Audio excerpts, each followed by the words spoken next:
As you know, there are many factors that affect the value of your hard-earned US dollars. But one you might not think about are SDRs, or special drawing rights, a made-up global asset with an appetite for de-dollarization among countless other concerns that could potentially result in you directly losing money. How is that possible, and what can you do about it? Let's find out. Hi everyone, I'm Taylor Kenney with ITM Trading, and today we're talking about SDRs.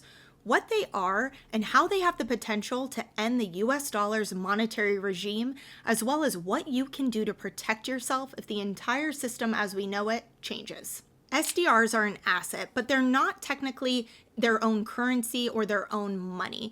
It's actually an asset that's based on the value of 5 different currencies, a basket of currencies: the US dollar, the euro, the yen, the yuan, and the pound. So it's a fiat asset built on fiat currencies. SDRs were originally created out of fear. We all know that the US dollar used to be backed by gold, which is why it was decided that the US dollar would be the global primary reserve currency. An entire system was built around the US dollar. I made an in-depth video last week on the Bretton Woods conference and the creation of the IMF and World Bank, so I won't go into any detail here, but long story short, people started to realize that the US dollar was not good as gold.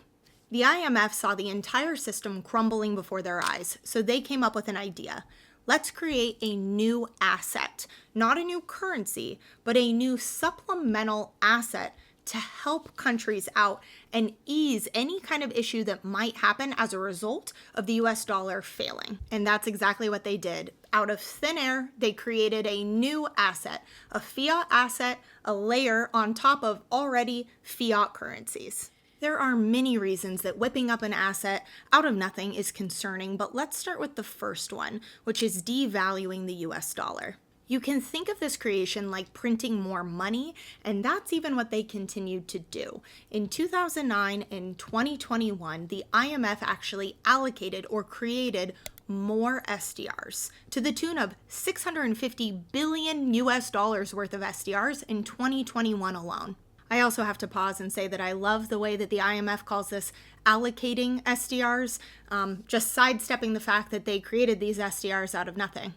If you have an asset and you inject it into the system, you're injecting the system with more money. No new US dollars or euros were created to make the new SDR allocations, but indirectly creating more SDRs is debasing the value of the dollar and other currencies. So what are the purpose of these SDRs? What can countries actually do with them? Well, they can do whatever they want. If they want to take their SDRs and exchange it for a national currency, if the United States wanted to take SDRs and exchange it for US dollars, they're able to do so. If they wanted to be generous and gift or loan SDRs to a less favorable country, they're able to do that too. On the IMF website, they describe SDRs as a large national savings account. When you have less than your allocated quota, you have to pay interest. When you have more than your allocated quota, you earn interest. This is a very small percent though, about 0.5%, so it is not much. The idea is that SDRs provide more liquidity to countries who really need it because the interest rates are so low. Again, it's a funny concept that if you need liquidity, an asset will be created out of nothing to provide that, but that's exactly how it works. SDRs were originally created to complement the US dollar. I say complement because they were going to exist in tandem. If the US dollar failed as a global reserve asset, SDRs would be available. It wasn't long, however, before it became clear to the IMF that it would be favorable to have SDRs be the global reserve asset of choice. Instead of complementing the US dollar, what if they were an alternative to the US dollar? And the IMF was not alone in thinking this way. Many countries agreed. So in the late 1970s, the IMF began working on a substitution account. This was an account that would allow countries to take their excess US dollar reserves, deposit them into the substitution account, and receive an equivalent amount of SDRs instead, therefore making SDRs the new global reserve currency and displacing the US dollar. But while they were trying to get the substitution account up and running, they ran into a problem.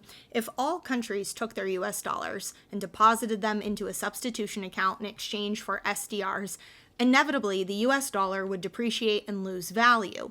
Who would be paying the difference there for the SDRs to go to these countries? Countries didn't want to pay it, and the United States didn't want to pay it, so there was a bit of a standstill.